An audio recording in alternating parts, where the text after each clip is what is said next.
మా లంచ్ చూడండి, sambar, carrot, cauliflower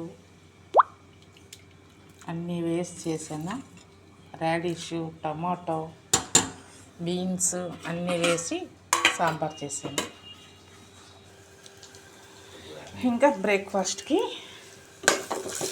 శనగలు ఫ్రై అన్నమాట.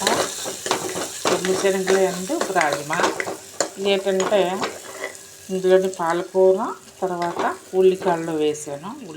పాలకూర, ఉల్లికాడ ఈ ఫ్రై అయిపోతే వేసేయాలి. ఇవి నానబెట్టేసి ఉంచే ఆల్రెడీ కుకింగ్ చేసి ఉంచేవి రాజ్మా అండ్ కొమ్ము. ఇంకా నెక్స్ట్ ఏంటంటే కర్రీ చూసారా, beans and carrot fry.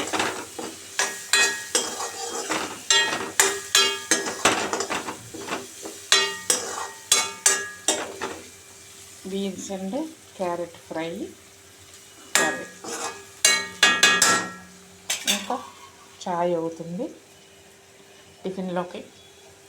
Next okay.